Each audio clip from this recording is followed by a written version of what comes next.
Welcome to At the Fence Line with your hosts, Sarah Chambers and Gavin Bedker.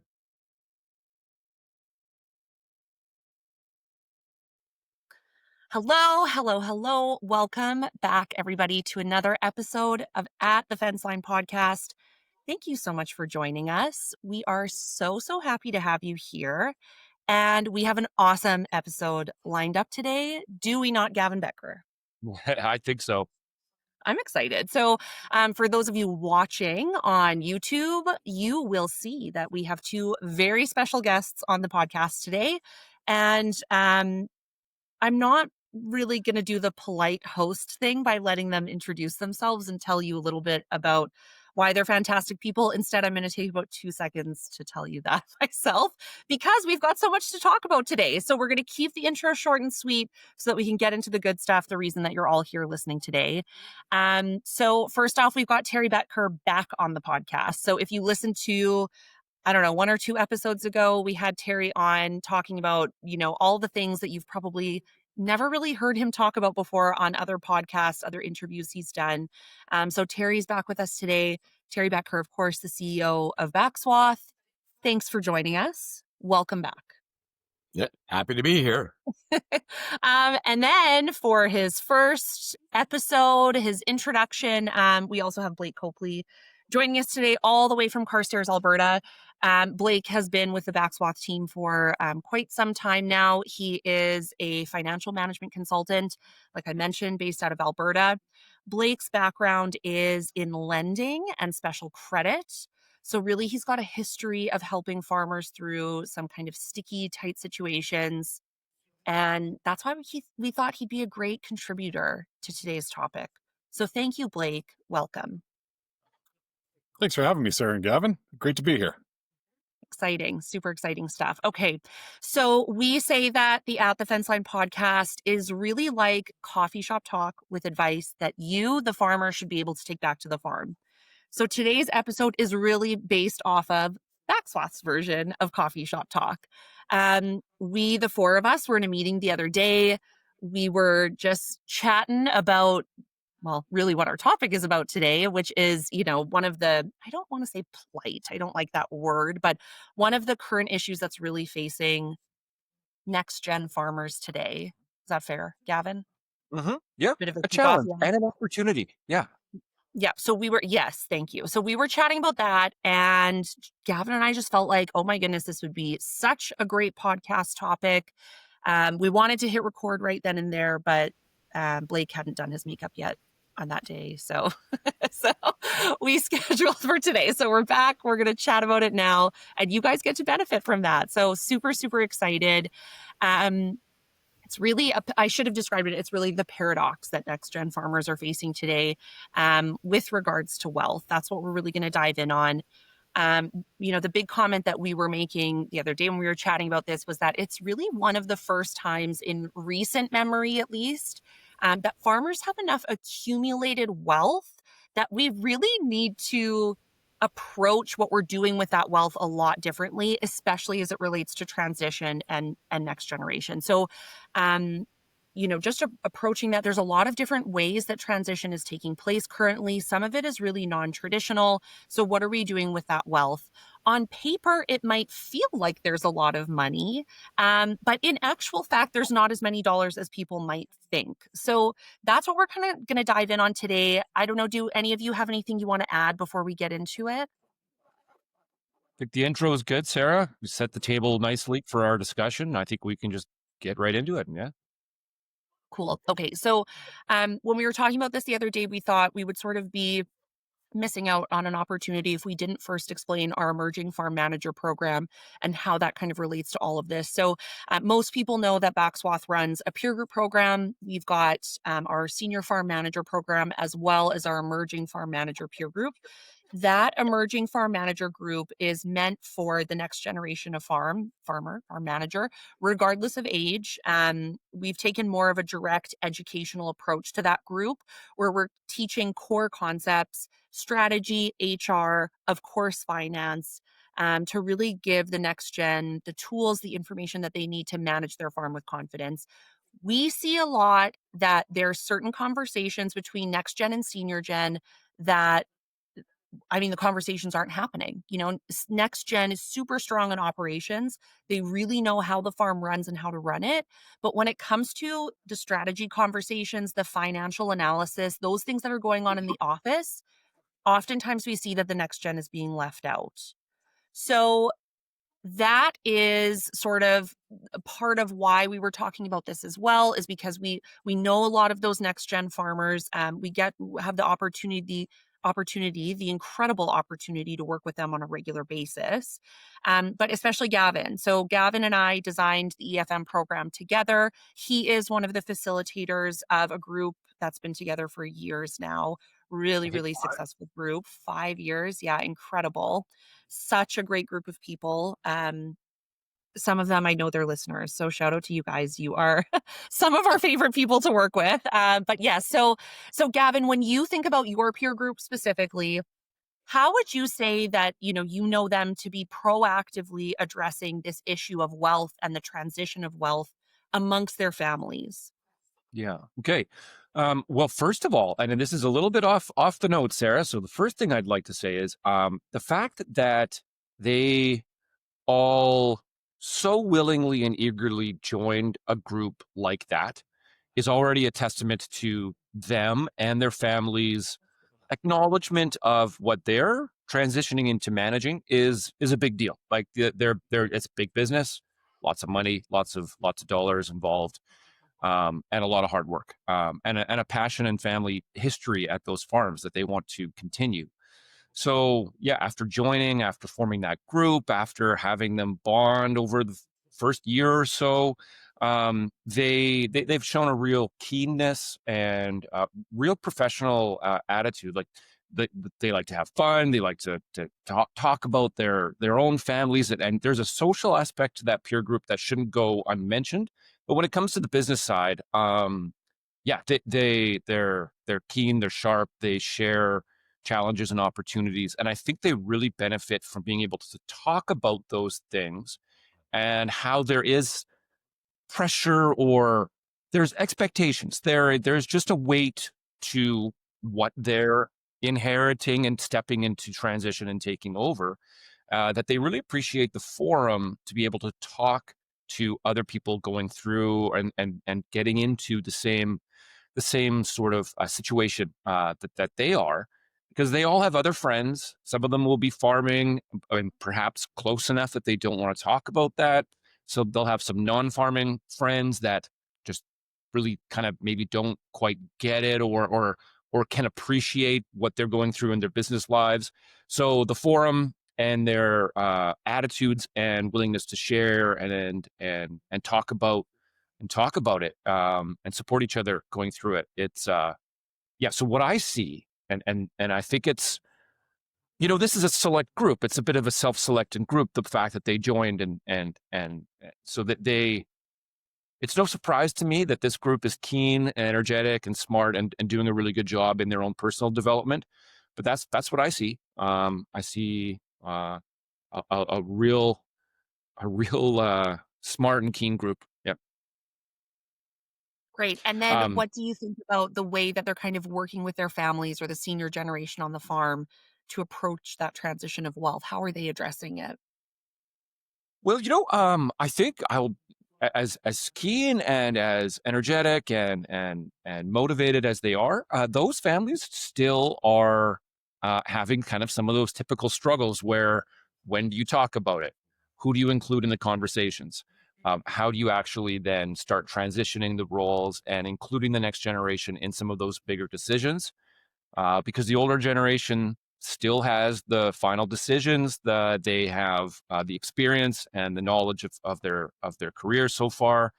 But I see progress. I see, and it's step by step. And I mean, I'm not just trying to use this as a marketing platform for the group, but the things that we were doing in the group and the things that they brought up and are discussing in the group is helping to initiate some of those discussions back on their own individual farms. So positive all around, but it still takes time. It still takes a lot of communication. And what I'm hearing you say is that now more than ever, a more proactive approach is really needed. And that's some of what you're seeing in your group. Yeah, it would be like the actions of managing a business are the same or similar in all different types of business. But when you look at a smaller farm or a smaller, like maybe a smaller consulting company, right? The numbers just aren't nearly as big, and so it's like the difference between you can coach a hockey team at the high school level, you're still coaching the same game, but if you go and step up and become a head coach in the NHL, right? There's way more spotlight. There's way more pressure. The dollar numbers are all bigger, consequences, but the opportunities are also a lot bigger. So, yeah, it's the same principles, just a little bit more important and a little bit more weight behind it. For sure. That's great. Thanks, Gavin. We would go down as the worst host in history if we didn't talk to our, our guests. They're doing a great job of sitting there quietly, but that's not why we brought them here today. They look great, but we want to hear from them too. So, Blake, if we're thinking about next gen farmers, everything that Gavin's just talked about, everything I was saying earlier with regards to, just the strength in operations and maybe lacking opportunities on the farm in other areas. What do you think about sweat equity and how it plays a role into what next gen farmers are feeling? Sure. Yeah. For me, the notion of sweat equity, there's a lot of pride in it. It's the culmination of one's effort and one's work in the business to see that figure grow. But what I caution a lot of farms on is that that number is really only real to us if we go and sell that equity to turn that into cash. So there's other ways to try to convert and leverage perhaps that equity into some opportunities. But I do cause the families I work with to look at that a little closer to say, what does this equity mean? What did it take to grow it? How are we going to continue to grow it? And then how does it serve us in our lives? And what does it mean to leverage? What does it mean to sell? And what conditions might exist where we might want to explore that? I remind a lot of the farms that I work with that the world is truly open to each and every one of us. So if our family farms are going to be a place where young people are going to want to come back to, it really has the world of opportunity to compete with. And looking at that equity, what that return on that equity is, gives a lot of the basis for comparison about what the farm and what the family, frankly, could be doing differently than what it's doing today. That's great. Thanks. Terry, do you want to jump in? Yeah, sure. Anytime. And uh, I find this whole conversation fascinating, and I find it uh, interesting at the same time. In that you alluded to it at the start of the podcast, but we've never really had to think about wealth to the extent that it exists in farms and in farm families today. It's not unique to Western Canada. European farms have families, have estate wealth. I mean, that's something that has accrued and benefited families for generations and generations. And then you could even look at Southern Ontario, perhaps, or perhaps the lower mainland of BC to get similarities in terms of the uh, aggregation or the buildup of wealth uh, on farms. So I think it's a relatively new, new, new conversation that should be that farm families should be having. I like the fact that you introduced the notion of family, Blake, because it, one one of what I observe is that when we transition or when a farm transitions from one generation to the next, and then of course we're talking to that next gen as being that um, or next farm management group, is that they take on the responsibility for managing, protecting your point, Blake, growing wealth. But the farm is what's generated the wealth, but it's family wealth, and I think there is responsibility, but I think that next farming generation feels quite deep responsibility to make sure that they don't squander it, that they take and use it for its best advantage. Because certainly the farm is the engine that drives that wealth and will continue to drive that wealth. But it's the family that benefits, and that responsibility to make sure that next generation takes what they have in that wealth that we're talking about and then uses it such that the family benefits from it for generations to come. I think that's a relatively recent and new phenomena that farm families are experiencing. And do you have any comments about, you having sort of the longest tenure out of the group here, working Yeah, with farm was that a polite way of putting it? yeah, it was very, very, very polite. Yeah. Great, great.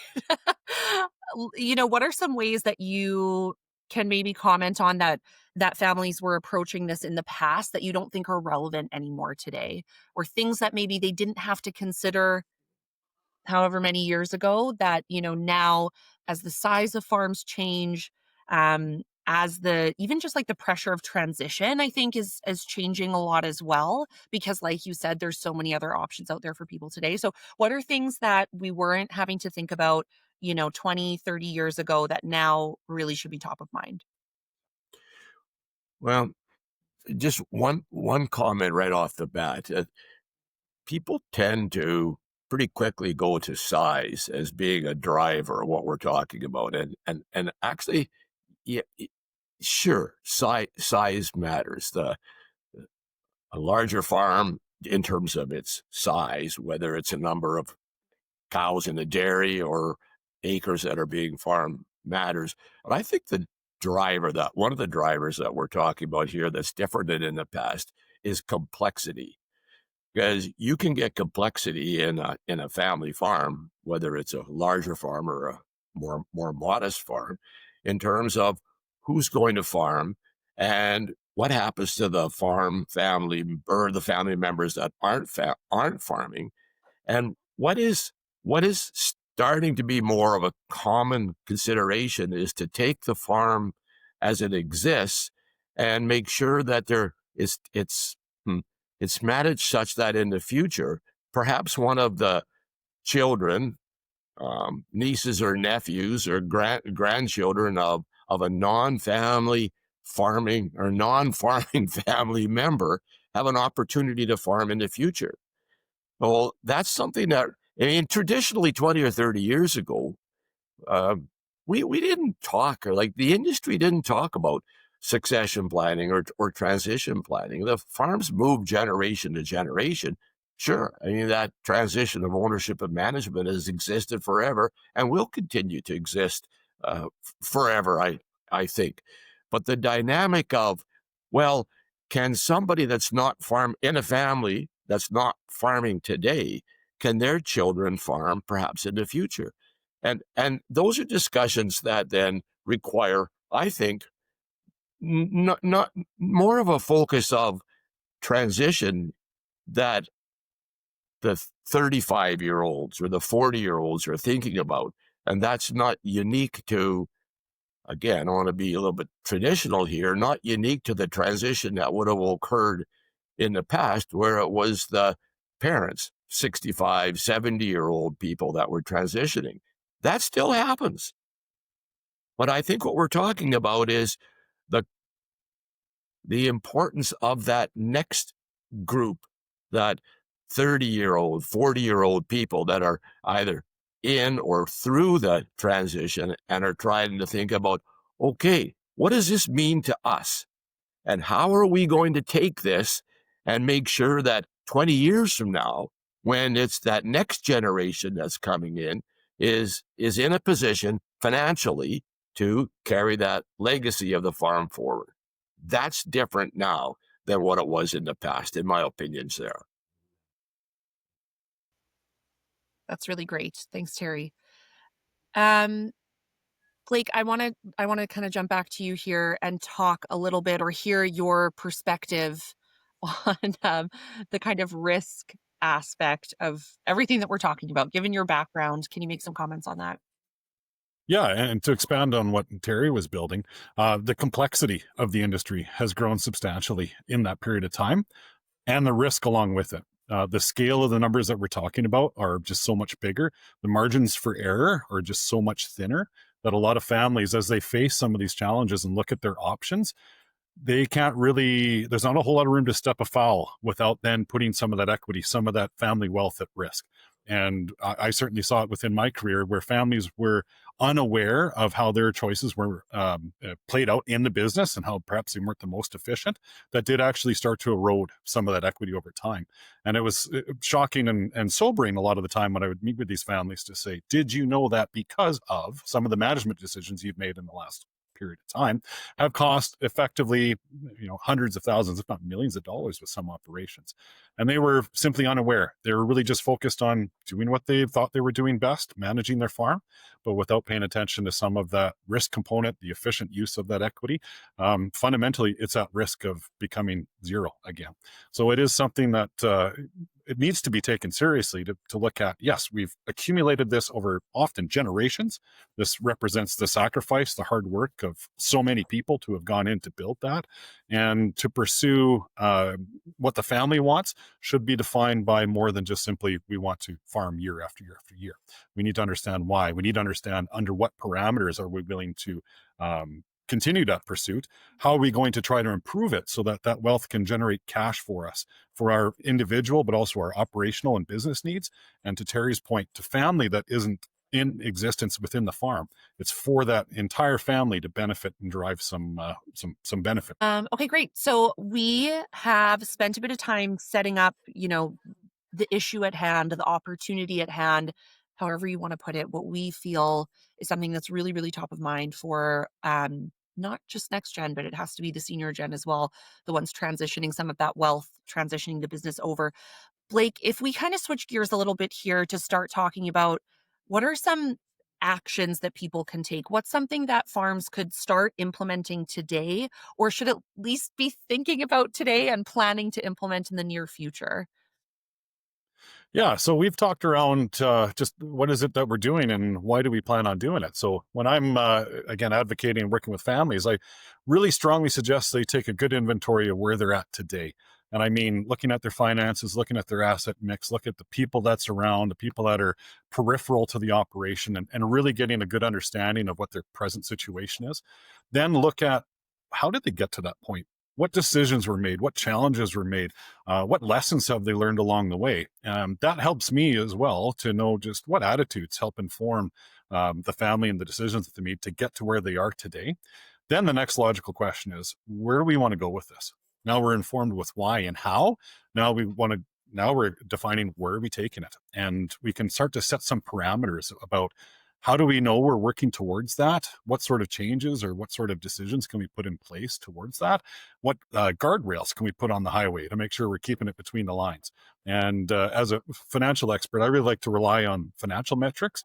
And really, I focus a lot on what's your debt service capacity? Do you have room to support this debt, this leverage to help fund operations? And plus a little bit of a shock that can often happen in the industry that we work in. I look at liquidity because that's that's your first line of defense against shocks, and it really helps build resilience. So having a good, strong liquidity will ensure that you're going to be able to run out the business as long as you're planning to. And then looking at efficiency of use, metrics like return on assets and that return on equity to make sure it's the wealth is actually working for us the way that we intend it, and we're having a positive impact on it. That's great. And when you talk about doing that analysis and some of that forecasting work, I mean, we always say that the best sort of comparative for a farm to use is their own. It's like their own historical information. And when they're forecasting out, that's, but there are other options. So, what are, some other ways that farms might be looking at to see if they're on track? Certainly. Yeah, we use all sorts of benchmarks. We can try to compare similar scale and focus of enterprise and farm operations to see, is there something that perhaps those other operations are exceeding in that our subject farm is not doing so great in. The challenge with that is you don't, as that subject farm business, you don't get to interact with those other businesses to really probe and question them as to what are you doing differently than I am? Not like you can internally. Internally, we can use industry benchmarks that are, they're a little broad in scope, but they can be used to say specifically, here's the targets that we want to perform to. Are we doing that or not? And if so, great. If not, how are we going to change that? That was great. Can And the I joy add of on to that? Yeah, for sure. I just was going to say that the joy, Blake, of being on a podcast with your colleagues is that no one is afraid to correct you. So when you said that there isn't always an opportunity to talk to, the other farms that Sure. you're necessarily benchmarking against, the resident peer group girl, of course, is going to jump in and say that opportunity exists if you participate in one of our peer groups. But you're right for I was non-participants. making an excellent segue opportunity for Yeah, you. you were trying really hard not to market today, but we just can't help it. Gavin, go ahead. Sorry, what were you wanting to jump in with? Okay, well, I wasn't going to correct Blake because Yeah. yeah, I'll leave that up to you. I was just going to agree with everything he said, but I just wanted to kind of slice one of his comments into two parts. When he's looking at talking about looking at your current, of taking a good inventory, right, so to speak, of your current situation. That includes looking for strengths and weaknesses, right? So you can look at places to shore up, places where you might not be performing as well as an industry standard, or maybe as you've done in the past, maybe growth has eroded a little bit of efficiency in a couple areas. So always looking for opportunities to get better in certain areas. That's human nature to kind of look at that first, but also to understand what you're doing really well. And I think that kind of comes back to this big picture. And again, Terry and Blake have both made this comment. Where did this come from? What has it contributed to our success? And just making sure that gets transitioned as well, right? There is some kind of competitive advantage. There's some kind of operational capacity to do well over time, having some good years and some bad years, but over a long period of time, doing really quite well and ensuring that continues on into the future. Great. Thanks, Gavin. Terry, what about from you? What are some things, some practical things that you think farms can either be implementing now or planning to implement? Yeah. Well, I think it starts with a conversation, because what we're all talking about is the money matters. And what I my suggestion is, farms have a conversation and try to determine or come to a common um, thinking within the family and respect for what's driven that wealth, and that's the farm. And then how do you get, or how does a family create context to understand what all this means to them, to the farming and the non-farming children? And as Blake commented, we take the historical performance, and Gavin, you look at the efficiencies, the ability of the farm to generate the profit that's got them to where they are. But we're starting to talk about future events. And how do we start to then, or how do we help, or how does a family, create some context to understand, well, this is what we're doing. Is it good enough to get us where we want to go? And we're talking about long-term horizon. At least that's what I think we're talking about. Certainly, we have to look at what the wealth in the farm is going to be 3, 5 years in the shorter term. But I think the top of mind here, or the topic that we're talking about with this next generation of farm manager, is what do things look like 20 years from now? And so one of the ways there, I think that farm families can get at that, is to first have a discussion within the family, farming, non-farming. I'm a proponent of a family meeting to say, here's what we've got, and then to get context to what does that mean if we're going to have that same discussion 20 years from now, is to do modeling. It's to model forward the income, model forward the balance sheet, and look at what the assets, the liabilities, the equity, the return on assets, return on equity, all the ratios that measure and help a farm family measure where they're at today. Compare that to what those ratios will look like, say, 20 years from now. I mean, it could be any horizon. It could be 10 years, 20. I like the generational notion of 20 years. Now, people listening may say, well, that's kind of silly, because who knows what's going to happen between now and 20 years.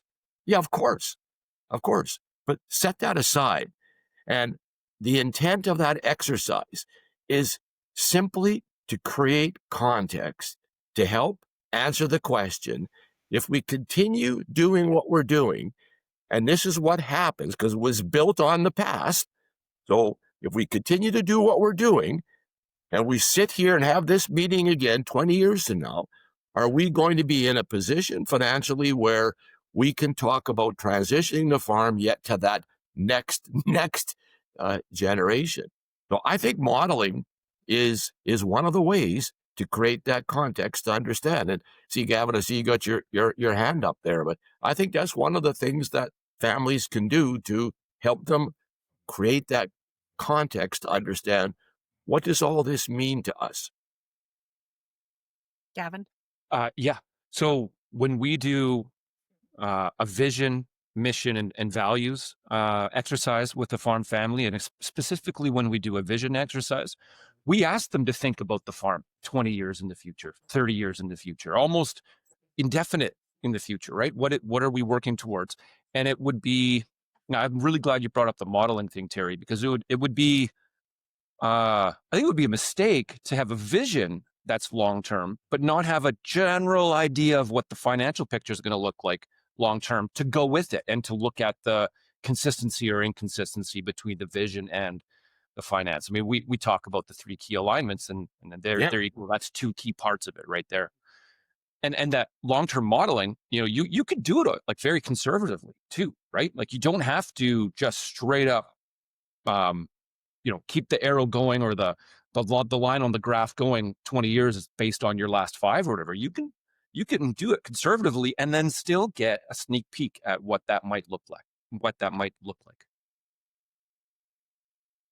That's really great. Thank you. I think we're kind of getting ready to wrap things up here. So I want to give everybody an opportunity to make last comments, something you didn't get a chance to say that maybe you want to. Blake, can I start with you? Sure. Yeah, I think I had a chance to say it, but I'll reiterate it.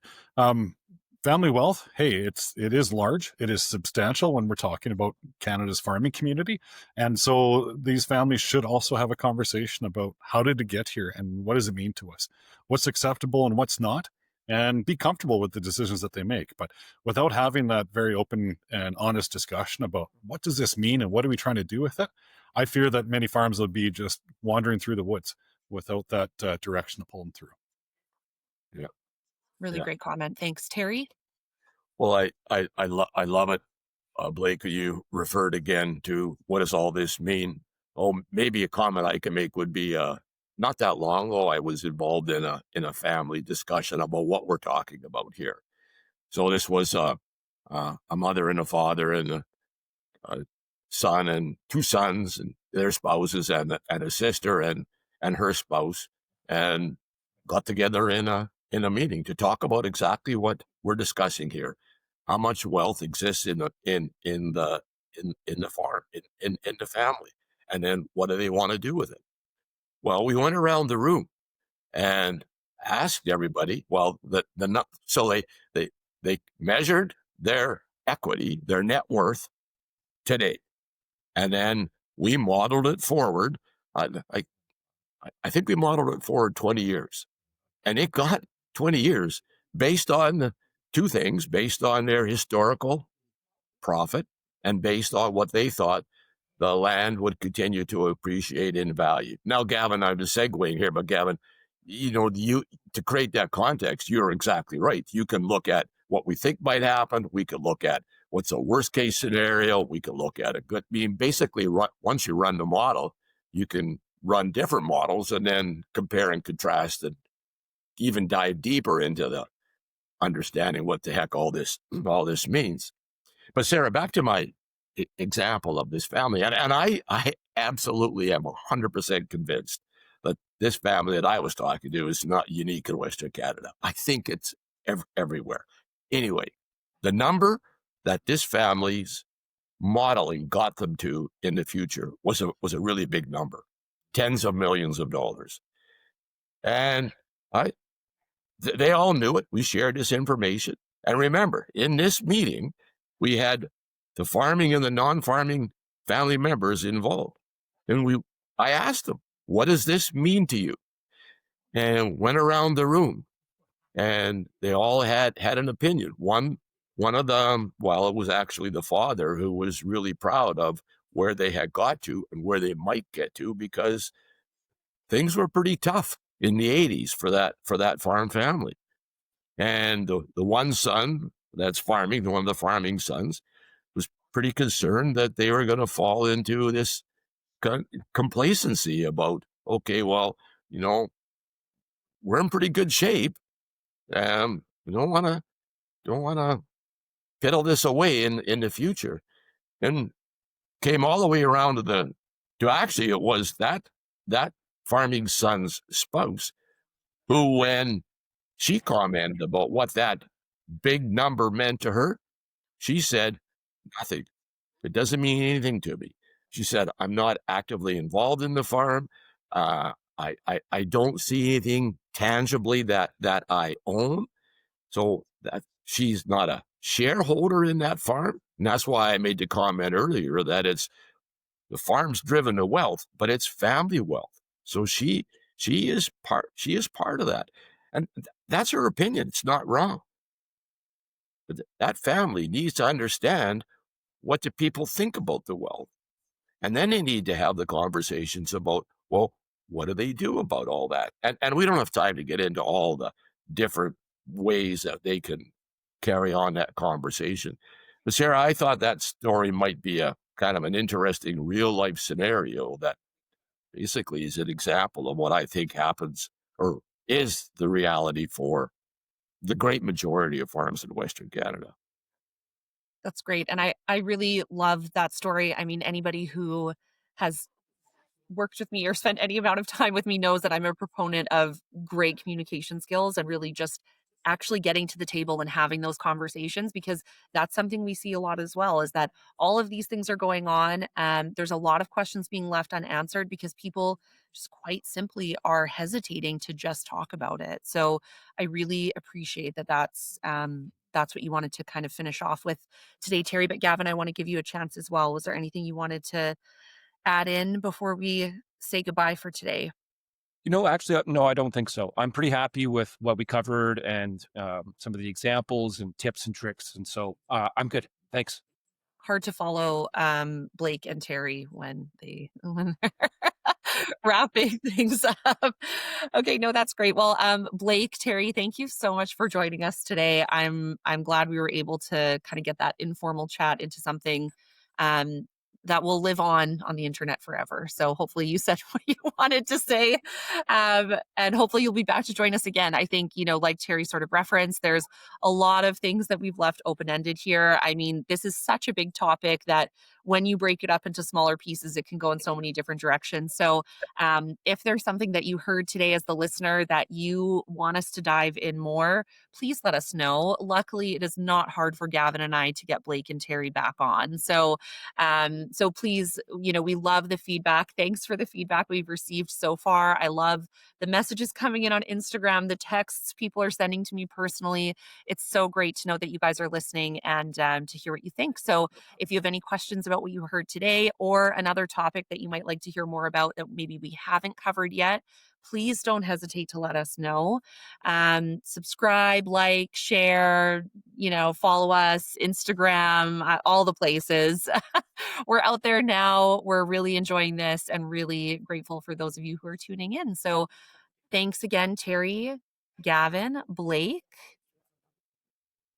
And that's Thanks, Sarah. Thanks, Gavin. Thanks, Terry. Great to see you at the fence line. Yeah. Yep, at the fence line. We'll see you guys next time. Bye. Ciao. Thank you for tuning in to another episode of At the Fence Line with Sarah Chambers and Gavin Bedker. If you have any questions or comments about today's episode or would like to get in touch with us, please find us on Instagram at backswath_MGMT or through our website at www.backswath.com.